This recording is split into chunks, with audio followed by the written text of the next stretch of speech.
সূর্য সোনার মতো রূপাকেও ভুল বুঝল।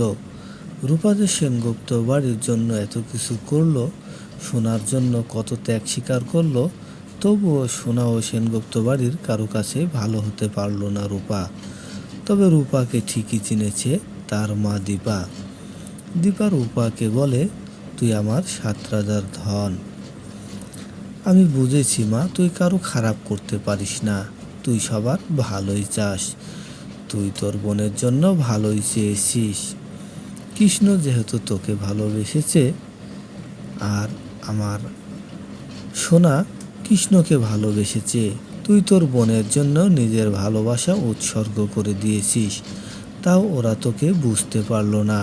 একদিন ঠিকই নিজের ভুলটা ওরা বুঝতে পারবে। তোকে ধৈর্য ধরতে হবে, নিজেকে প্রমাণ করতে হবে। রূপা বলে, মা তুমি নিজেকে ঠিকই প্রমাণ করতে পেরেছ, কিন্তু আমি তো নিজেকে প্রমাণ করতে পারবো না। অন্যদিকে সোনার পাশে দাঁড়িয়ে সবাই সোনাকে উস্কে দিয়েছে। সোনা ও রূপার মাঝে অশান্তি সৃষ্টি করেছে। সোনা রূপাকে বাড়ি থেকে বের করে দিয়েছে। বের করে দিয়ে ঘরে গিয়ে সব কিছু ভাঙাচোরা শুরু করে দিয়েছে কৃষ্ণর জন্য।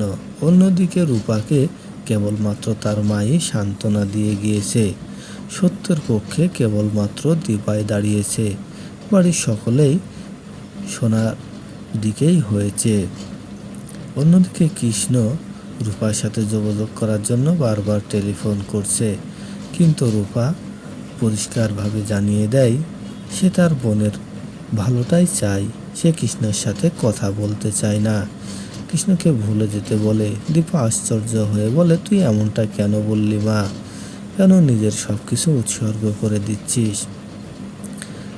তবে সোনাকে কিছুতেই দীপা বোঝাতে পারছে না, কেননা সোনার কাকিয়া সোনাকে এমনভাবে লাগানো ভাঙানো করেছে যে দীপা ও রূপা তার চোখের বিষ হয়ে উঠেছে। এবার দেখার পালা কি চমক আসতে চলেছে ধারাবাহিকে।